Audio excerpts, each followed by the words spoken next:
Olá, meu amigo, minha amiga. Muito obrigado, de verdade, por vocês estarem aqui no nosso Portal do José, hoje para o nosso último encontro desse ano de 2023, que para o nosso país foi um ano com algumas turbulências, mas com um resultado final muito positivo para todos nós. E se nós pudermos classificar esse ano de 2023 com uma única palavra, a melhor palavra é livramento, conforme eu falei com vocês aqui no nosso encontro anterior.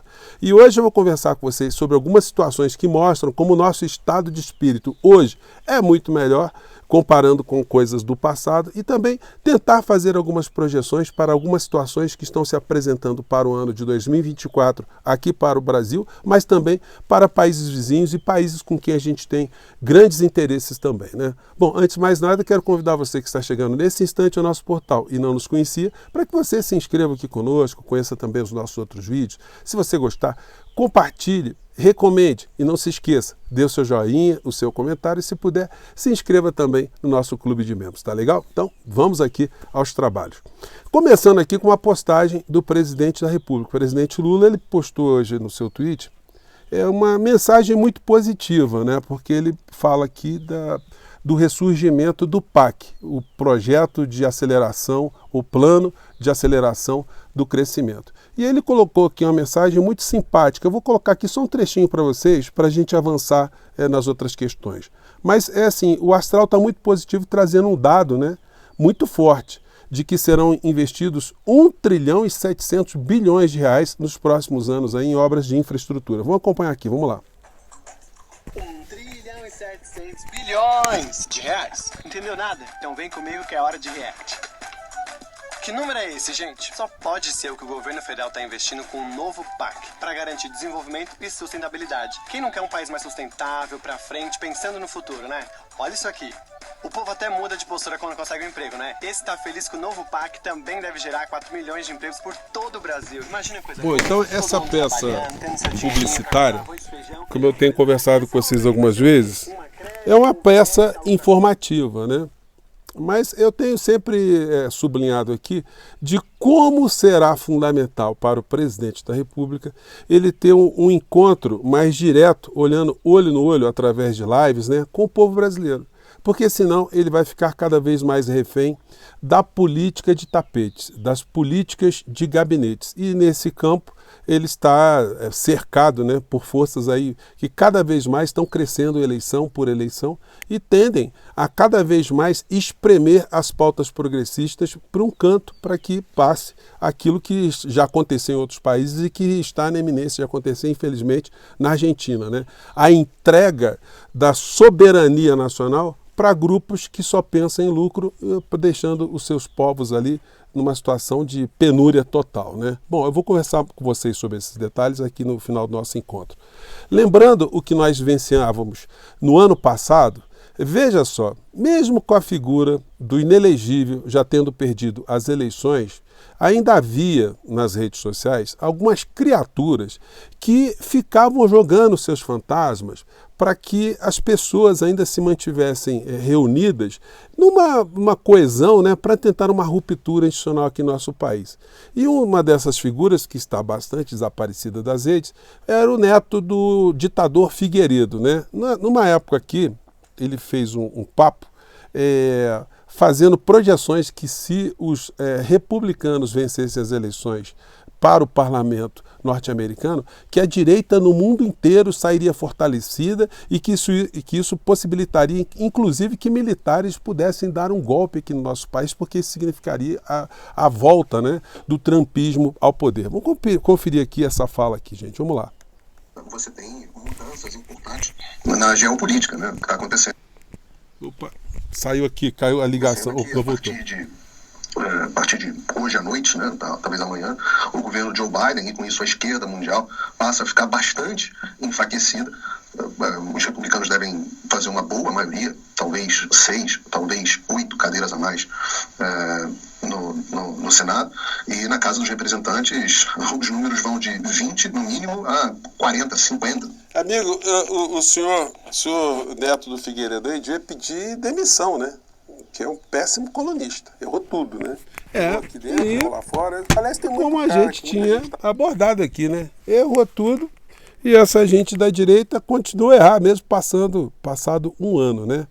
Aqui no Portal do José, diante de muitas movimentações que a gente estava enxergando, dava para perceber que o Bolsonaro iria fugir do nosso país. E logo assim que ele fugiu, no final do ano, eu fiz uma representação denunciando o crime de se usar uma aeronave do país para se evadir do território nacional à Procuradoria-Geral da República. Caiu lá com a senhora Lindora e vocês já sabem o desfecho. Recorri, a senhora Lindora disse que não teve nada de irregular. Mas agora mudou a coisa, né?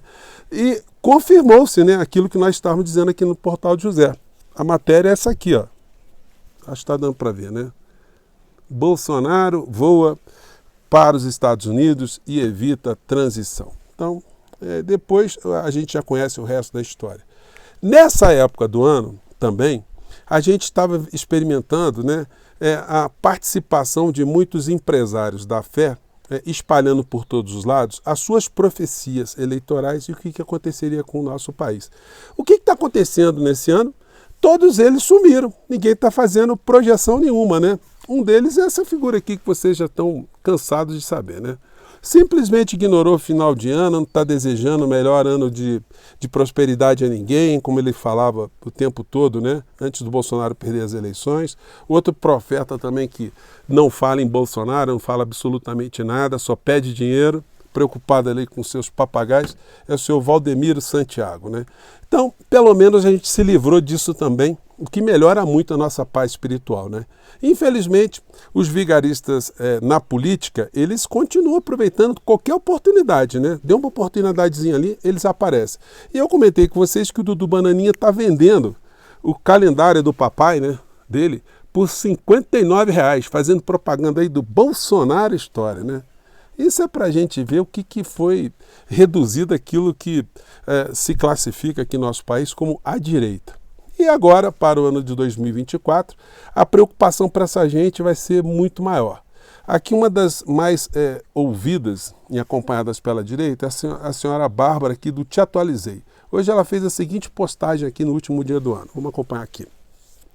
Está preocupada com o fato de que o Supremo Tribunal Federal não dará tréguas para essa gente. Então ela publicou aqui. Ah, tá. Bolsonaro estava louco? Isso nunca aconteceu? Foi coisa da cabeça dele? Por quê? Porque tem uma postagem aqui, no blog do Noblar, com o seguinte texto. Barroso atribui crise do STF com o Legislativo à eleição da bancada bolsonarista. Presidente do STF afirma que durante 4 anos houve um presidente da República que elegeu o Supremo como seu adversário. E foi isso que aconteceu. E então ele não está inventando absolutamente nada. Agora, qual é a preocupação dessas pessoas? Como as instituições reagiram aos criminosos, toda vez que um criminoso pratica um crime e a polícia está atrás, a justiça está atrás, né, o poder judiciário está atento, eles dizem que estão sendo perseguidos. Mas isso é óbvio, eles estão sendo perseguidos sim, até que sejam remetidos, depois de um processo com todas as garantias constitucionais, para a cadeia onde já estão muitas dessas criaturas na Papuda, na Colmeia e em Bangu 8. Então eles estão aí realmente com muito desespero, né? E o mais virulento das redes hoje é esse senhor Gustavo Gaia, que na medida que ele fica mais virulento, ele também fica muito próximo do final que teve o senhor Roberto Jefferson e o seu Daniel Silveira. Hoje a publicação dele está assim, ó, mais um preocupado. E aí ele diz o seguinte, que mais da metade, né, quase a metade da bancada do PL na Câmara é alvo de investigações. Ele diz, com muito orgulho, né? Mas não tem nada de corrupção. Não, só tem crimes contra a ordem pública, só tem crimes de estímulo a quebras institucionais, a estelionatos políticos, a defraudações, a prejuízos às pessoas, enfim, a falsidades, calúnias, injúrias, difamações. Então, é muita coisa. Isso tudo acaba acarretando também perda de mandato e também responsabilizações criminais e civis, né? Bom, e aí o cenário para o nosso país, para o ano de 2024, será muito mais em função no campo da política do que será o comportamento do presidente da República, como ele trabalhará com as principais pautas nacionais junto à opinião pública, junto ao eleitorado brasileiro, como as articulações políticas se darão naquilo que a gente chama de centro, né, de centrão, e qual será o resultado final dessa história. Se o presidente da República ele não tiver o povo politizado em relação a algumas pautas, não dá para politizar a nação em relação a tudo. Mas em relação a algumas pautas estruturais, se ele não conseguir esse apoio, obviamente ele estará sempre ali cercado por essa gente dessa quadrilha que não sabe fazer outra coisa senão tirar proveito da máquina pública. Bom, para as coisas fora aqui do nosso país, temos algumas coisas que são muito preocupantes que eu tenho chamado a atenção de vocês que precisam ser mais observadas. A matéria da Folha de hoje sobre esse assunto, ligada aqui à Argentina, é essa aqui. Pai da reforma econômica de Milei diz que mudanças não estão nem na metade, é tudo ou nada. O cidadão se chama Federico Stutzdegger, parece o nome do exterminador do futuro, né? No caso aqui, exterminador do presente na Argentina e do futuro também. E esse cara aqui, ele foi presidente do Banco Central no governo do Macri, que jogou a Argentina na bancarrota. E agora está voltando com todo o serelepe. E aí, gente, tem uma frase aqui nessa matéria aqui da Folha, que é muito preocupante, né? Mas denota muito o comportamento dessa gente. Diz ele aqui, o arquiteto por trás da reforma econômica proposta pelo presidente da Argentina, Javier Milei, disse que está apenas começando e que novas mudanças serão reveladas em breve, independentemente dos distúrbios sociais e protestos dos trabalhadores desencadeados pela reforma do governo. Então, gente, vocês vejam que eles não estão nem ligando para algum tipo de manifestação, algum tipo de descontentamento, porque eles vão jogar com a repressão de uma maneira muito pesada, né? E aí, uma coisa que me chamou a atenção foi essa fala aqui do Milei, dizendo que se os argentinos aceitarem, se ferrarem, que as gerações futuras estarão melhores. Vocês já ouviram esse discurso da boca de alguém? Que nós temos que sacrificar agora para as gerações do futuro ficarem melhor? Enfim, olha o que disse aqui a criatura. Vamos ver se dá para acompanhar aqui. Vamos lá. Nuestras reformas implicarían niveles de libertad económica que en un lapso de 45 años nos permitiría aspirar a multiplicar por 10 veces nuestro PBI per cápita, alcanzando niveles similares a los de Irlanda, que hoy mismo se encuentra 50% por encima del de Estados Unidos. Então, gente, o problema é que os argentinos e o mundo, né, nós vivemos pouco, né? Porque as reformas agora, se a gente esperar, quer dizer, se os argentinos esperarem 45 anos, eles vão sair da situação que eles se encontram agora, né?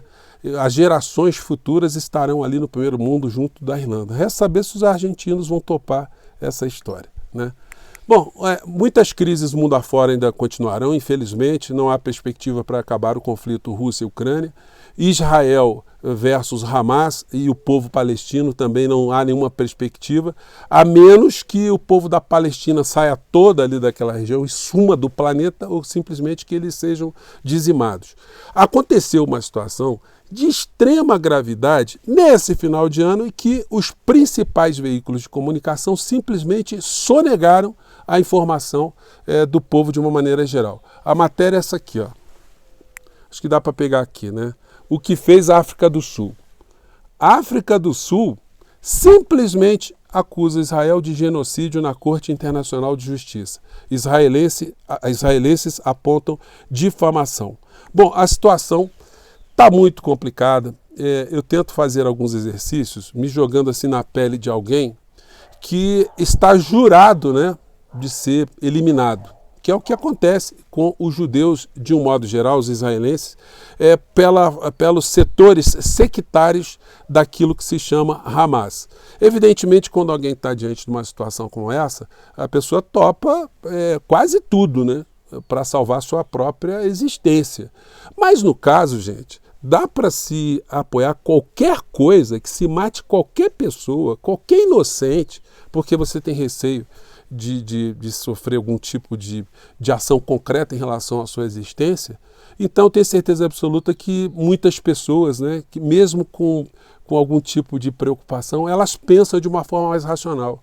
Como é que se combate o terrorismo, como é que se combate uma agressão sem precisar eliminar tantas pessoas de uma mesma nacionalidade, né, de uma mesma localidade. Então será uma questão aí que provocará alguns debates, mas está claro aí que a grande mídia está escondendo, né, esse assunto da reflexão do planeta de um modo geral. E nos Estados Unidos, só para fechar o nosso papo aqui, uma questão que liga todos esses pontos aí diz respeito às eleições nos Estados Unidos. Eleições que são de difíceis compreensões nos seus mais diversos níveis, né? E que os norte-americanos tentam, né, colocar como uma espécie de modelo para o mundo. Ou seja, a balbúrdia que as pessoas não entendem, eles querem colocar como exemplo para o mundo. E nos Estados Unidos está acontecendo um negócio muito complicado. Trump enfrenta processos em 31 estados para tentar barrá-lo nas eleições de 2024. Ex-presidente não poderá disputar a eleição em 2 estados. Foi liberado em 5 e aguarda decisões em outros 13 estados do país. Então, o mundo está diante desses fatos, desses acontecimentos que entram nas nossas casas e nos obrigam a fazer reflexões e também observarmos se as coisas que acontecem lá fora, de algum modo, podem atingir o nosso país ou a forma da gente se comportar, né? Gente, quero finalizar o nosso papo aqui, mandando para vocês, São Mosquito aqui, mandando para vocês um grande abraço, um feliz ano de 2024, que vocês tenham hoje uma noite muito legal, que se você está assistindo depois do nosso encontro, que você tenha tido uma noite muito bacana, que você possa ter abraçado as pessoas que você ama, que você gosta, que você possa ter sorrido bastante e acordar no dia 1º de janeiro de um jeito muito melhor que em outros 1º de janeiro em outros anos, tá bom? Eu fico por aqui mais uma vez, um grande abraço e até o nosso próximo encontro, tá? Tchau!